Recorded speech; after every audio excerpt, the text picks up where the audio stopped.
Yo, what's going on, YouTube? Welcome back to the network. My name is Zion Zenith, and I am joined by a special guest. We got Logan Knapp in the building. Sorry to go on your full government name there. Logan Michael Knapp, bro. Whoa, Jesus. With that being said, I'm gonna pass the mic over to Logan. Logan, where can these people find you at? Yeah, I'm Sean Evans from Hot Ones. Nah, I mean, you can follow me. What's my Twitter? LGEEZY Knapp, KNAPP, LGEEZY on Twitter. I mean, on YouTube. I don't upload much, but I mean, y'all can follow me there. I'm just here for fun, basically. I love it. I love it. His link to his YouTube is down in the description below. So make sure you guys go check out his channel. And then once again, if you guys can hit that subscribe button, hit that like button, turn the notification bell on for you guys never miss a video. That being said, let's get into it. Big Blue Crew UFC 306 previews. Boy, did we got a banger this weekend. You know, UFC is actually going to be in the sphere for the first time forever. Some alien shit, bro. Absolutely. This might be a one and done. So they might never go back. Word on the street, Logan, is the UFC spent $20 million on this event. 20 million? That's it? Yeah. What do you think about that? 20 million. I thought it would have been way more than 20 million, actually, to be honest. I mean, I know it probably would have been a little bit more if we got the fight that we were expecting, but obviously that was postponed. We can get into that another time. It doesn't really matter. But I mean, 20 million is a lot of money. Dana probably smuggled it from the Saudis. I mean, yeah, well, speaking of the Saudis, they actually are the sponsor of this event. Of fucking course. Yeah. So, you know, did we talk to the Saudis? Absolutely. Yeah. And we had season Noche, so UFC celebrating the Mexican independence on Mexican Independence Day. That being said, without further ado, let's get into it. So, guys, we're gonna wrap it up with the main card. We're gonna move into the main card, but what we're gonna do is we're just gonna preview the undercard, and then as soon as we're done with that, we'll sure get into the main card. Yeah. That being said, the fight starts. There's only 10 fights on this card, guys. And to be honest with you, Logan, what on the street is, before each fight, there's going to be like a theme. There's going to be like a movie behind it, taking advantage of that big LED screen that they do have there. So before this fight, there is going to be like a whole visual that is going to be basically telling the history of Mexico throughout this entire card. That alone, how do you feel about that? That's awesome, man. I would like to see more spheres across the nation. Maybe they could do that for a lot of places. That would be awesome. I mean, it's going to be awesome. $20 million. It better look cool. Absolutely on that. That being said, though, they are actually building spheres. I believe they have one project in London going on at the moment. Nice. But you know, I would see why not build one on the East Coast as well. MGM, they seem to have known what they're doing with this technology, and it's going to be fun to see how they apply it with the fighters. Random add-on. My dad's company, he has a friend that actually worked on the sphere and helped implement the technology. So just random point. That's actually pretty fire on that. Well, that being said, we do have the first fight of the night. We have Wahil Rosas Jr. I'm not even going to try and pronounce that, but fighting against a guy from China. And who do you have here? Yeah, stop. What I do say is Wahil Rosas Jr. is a favorite here. You know, he is negative 700. So you put in $100 to basically... You put in $700, should I say, to win $100. So that is just ridiculous being that favorite. Yeah. But you know, honestly, he's probably gonna walk right through him. I mean, like this guy's I mean, like, but this is Raul Rosas Jr. better be on a mission, bro, because he said he plans to retire by 25 after winning the belt, which is probably good because he's already showing signs of CTE. So you have a point there, but then again, he is a young fighter. He's still, you know, not even in his prime yet. Still has a lot to prove, and I do think that this is a good matchup for him because this is a step up in competition, but then you're still a minus 700 favorite. So how much is this a step up in competition, right? So that being said, we are going to probably take Wahil Rosas Jr. there. Yep. This is going to be a banger one, Logan. We got Edgar Chavez versus Joshua Van. Joshua Van is known as a striker, is known as a guy that is going to come in, that's going to be in your face, that is going to strike you. But then when he goes against elite strikers that can outstrike him, he gets hurt, he gets damaged, and he did just get knocked out early in his last fight. And he's fighting a guy with Edgar Chavez that is a scrapper. This is a love letter to Mexico from the UFC, from Dana White, and Edgar Chavez is an experienced veteran in the game. If I had money on this fight, I'm gonna lead more on Edgar because of the fact that I see my experience. I see a guy that is not hesitated to strike, that can throw vicious combinations, but also when the fight does go in the ground, that's why I believe he does have the advantage against Van. And you know, in the day, some of the fights all start standing, but then fights work their way to the ground. As far as this fight goes, are you leaning more on the veteran, or are you leaning more on the young up and comer in Joshua Van that has shown that has knockout power?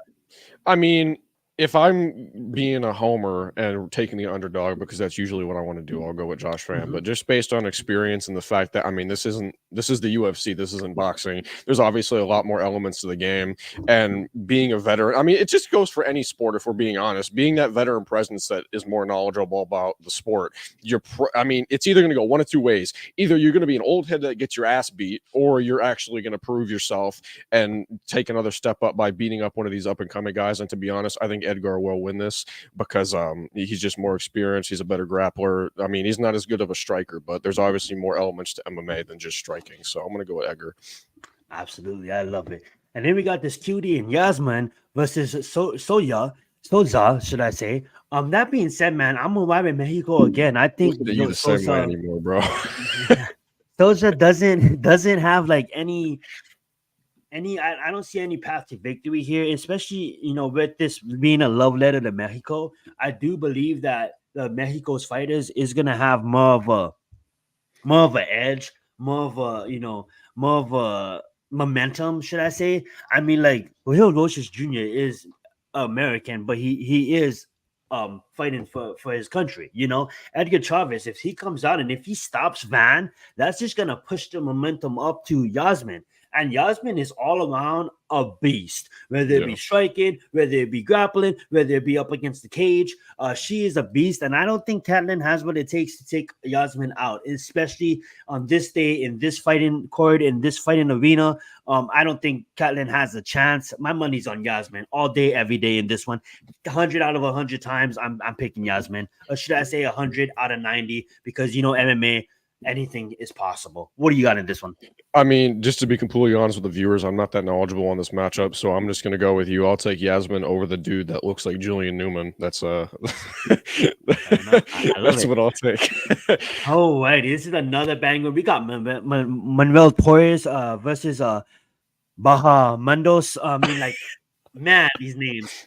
These names sound like drinks, bro. No. I got Manuel all day, every day. I just think he's a better all-around fighter. I think he's a better striker, better. Obviously, I would probably say when it comes to the ground, obviously, I got Torres in that one too. And like Logan, yes, these fighters or fighters that I did watch, but you know, but there's so much fighters in the UFC that, you know, sometimes I feel like previewing these undercards, if I don't do as much research, I don't want to just come out here and talk out of my ass. So I appreciate Logan for literally laying the groundworks, but overall, in general, this just looks like the last fight. I honestly have Mexico coming in, and like I got Torres all day, every day. I'll take Manuel Torres as well. I think you got Torres here.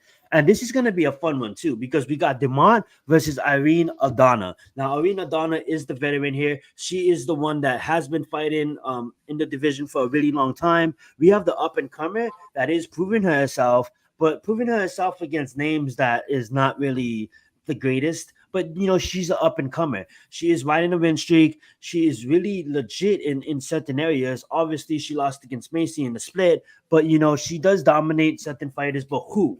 Who are these fighters she's dominating? Not the greatest. Jermaine, when's the last time we've seen Jermaine look good? Colarosa, okay, that's a good one. But Wolf, what?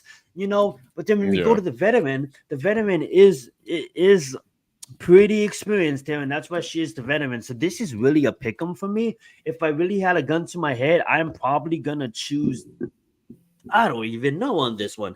This is definitely a pick 'em. I know a lot of people was going with the veteran in Irene Aldana, and obviously riding that Mexico's hype, going up and up and up the cord. If we have Yazmin going out there looking clean, if you have Torres going out there looking clean, Aldana can clearly ride that momentum. But honestly, I think that's where Brazil pulls that momentum on this night.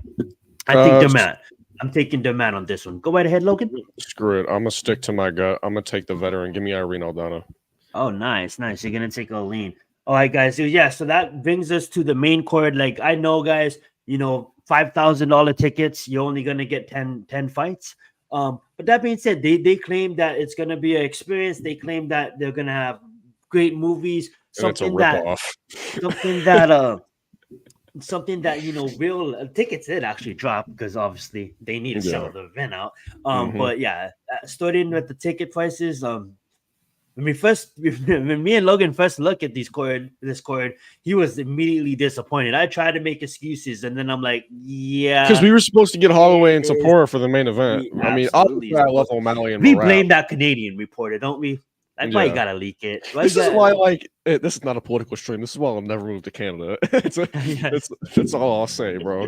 Yeah, and that being said, too, it's like you look at the Whitaker versus Chimaev fight. That was the main event for that card. That is the main event, and then you just go move all the way to that. It really takes away from the sphere. But hopefully, all these fighters deliver. And honestly, I think they really will. I think these are all bangers of fighters. That being said, though. Okay, we got Osbourne versus Rodríguez, and give me Rodríguez 100% in this one. I just think he's a better all-around fighter. Now, Osbourne does have a chance here, but to be honest, I'm gonna go at Ronaldo. I think Ronaldo again, carries it from Mexico, puts them back on the winning column. Even though Logan picked Irene, I did pick Norma. So in my case, I have Ronaldo coming out here and then fully dominating Osbourne. And honestly, this is one of the more comfortable picks of the night. This guy obviously is new, still young in the sport, especially in the UFC. And Osbourne, obviously is the proven veteran with his 4-5 record in the UFC. But what Ronaldo has shown in his past fights outside of the organization, I think this is a good matchup to kind of put a limelight on him. So I'm gonna have to take Rodríguez all day, every day. What about you, Logan?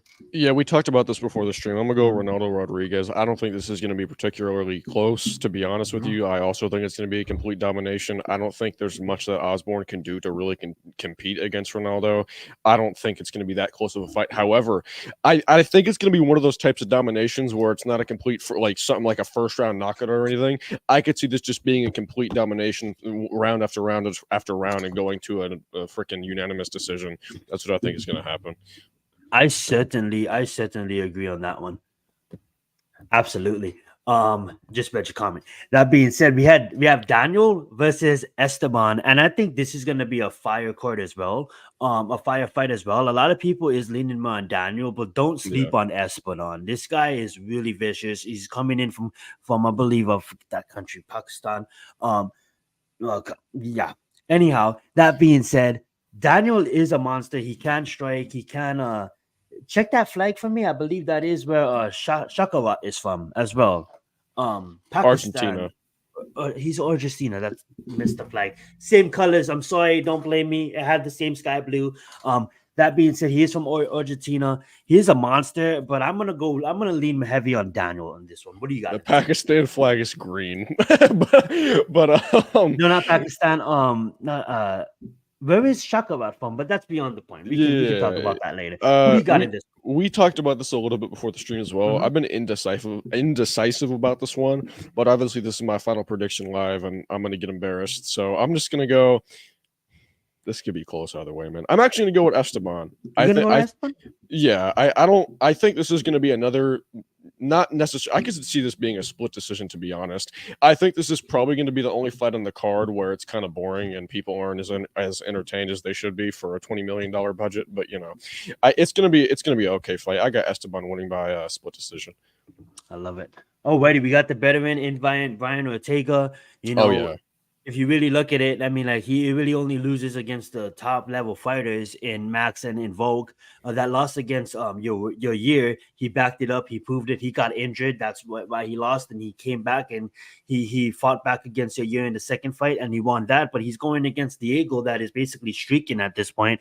He is the jiu-jitsu coach of the champion Alexa Grasso. He is the BJJ coach of the respected gym that they fight out of. And he is really I don't see a scenario, as much as I respect Brian Ortega and I don't want to overlook Brian Ortega, but I don't see a scenario where this fight goes to the ground and Diego Lopes doesn't end up on top. And when it comes to the fighting, the only thing that Brian Ortega really got is if Diego does get reckless and does get tired. If you look at his last fight, the guy literally had to cut weight and then fight at 145 and then boost himself up to 155 and then get Dan Ige because that opponent dropped out. So Dan Ige took the fight on a 4-hour notice and he was fighting at 160. So it's almost like that. I believe that plagued his energy in that last fight. And if you really look at Diego Lopes and what he brings to the table, he's exciting. He's on I believe a 3 or 4 fight win streak. He's going to be in Brian Ortega's face. He's going to be pressuring Brian Ortega. He's going to be pushing the action to Brian Ortega.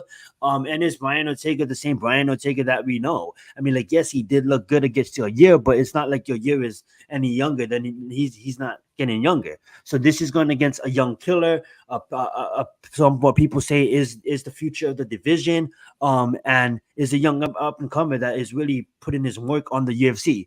With gun to my head, I'm taking Diego Lopes. What about you? Yeah, I haven't even talked to you about this, and we talk on the phone a lot, but Diego Lopes is one of my top 5 favorite fighters. So call me biased, I don't care. I'm going with Diego Lopes all the way. Like you were saying, the dude's an absolute killer. He's going to bring the heat to Brian Ortega. I don't think Ortega is going to be able to handle it. Give me Diego Lopes with a 3rd round TKO. Absolutely love it. Alrighty, and then I think the train continues. I think Valentina was a great champ, one of the most respected flyweight champs of all time, the best flyweight champ of all time, and going down in history. Let's see how Alexa's career ends up.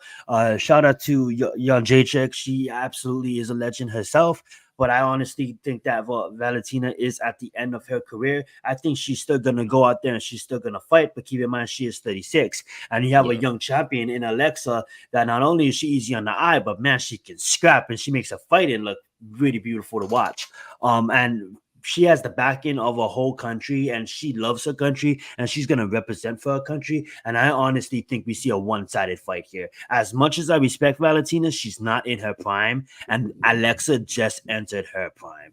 I have Alexa Grasso in a clear one-sided fight here. What do you got? Yeah, I already said this backstage again. I'm going Alexa all the way, and I don't think it's going to be particularly close, just like the other fight we were talking about. Give me Alexa Grasso with a 2nd round knockout.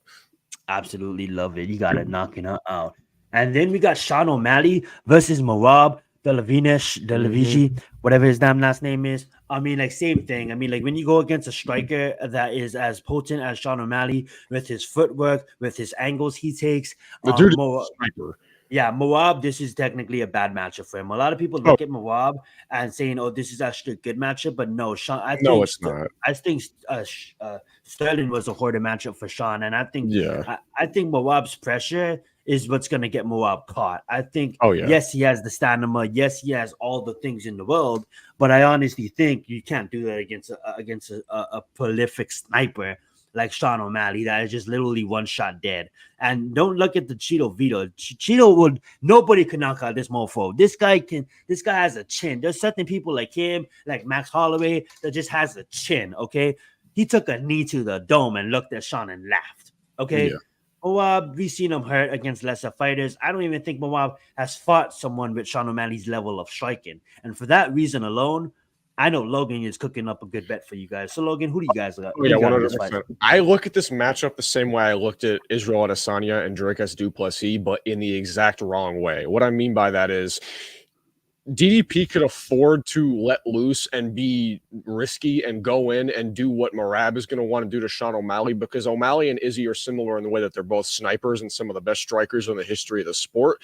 But DDP could afford to do that because he got that dog in him. He can afford to take some licks and get in there, and obviously he finished him with a 4th round submission. I don't think Merab has that dog in him the same way Dricus du Plessis does, and I think Sean O'Malley, this is my lock of the week, I'm telling y'all right now, I think it's plus 1,300 if I'm not mistaken. Oh, you definitely can go check it out. Let's go put some damn money. Sean O'Malley 2nd round knockout. It's going to end similar. Oh my gosh, it's going to end similar to how he knocked out Aljamain Sterling, the exact same way. Telling you all right now, he is absolutely going to destroy Merab in the 2nd round knockout all the way. So yeah, right now it doesn't look like I can, on this website in particular, on my bookie, it doesn't look like I can take Sean O'Malley in the 2nd by knockout. I can take Sean O'Malley by knockout.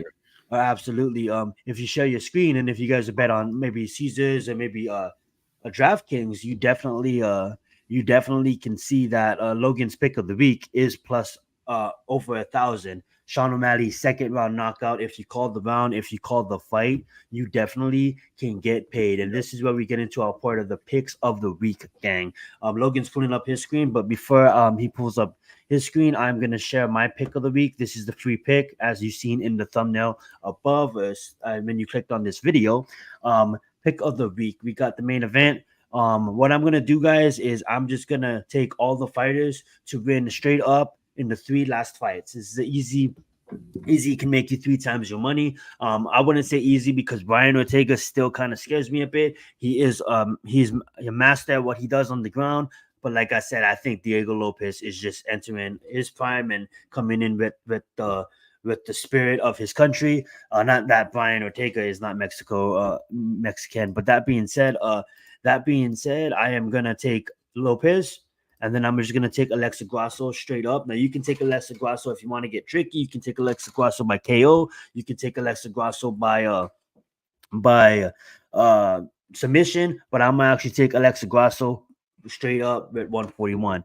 Then I'm going to take Sean O'Malley straight up negative 135. That gives us a bet slip of plus the 300. If we put a 100, if we put a unit on that, we definitely can win 3 times our money and bet that 100 for 357. I believe Logan had technical difficulties. We was trying to sort it off. He made it through the entire show besides this part, so that's all good. See if you can come back. If not, it's all good, Logan. We appreciate you stopping by for the whole show and making it through. Obviously, this is the very end, and like I said, gang, Logan's pick was Sean O'Malley in the second round by knockout. So if you guys want to follow us, you guys more than happy to. If you put a unit, Diego Lopes, Alexa Grasso, Sean O'Malley, that unit will win you 357. And I don't have the odds right now for Sean O'Malley's second round knockout, but if you want to go look on your respective betting sites, you can probably find that there. It is over 1,000, as Logan said.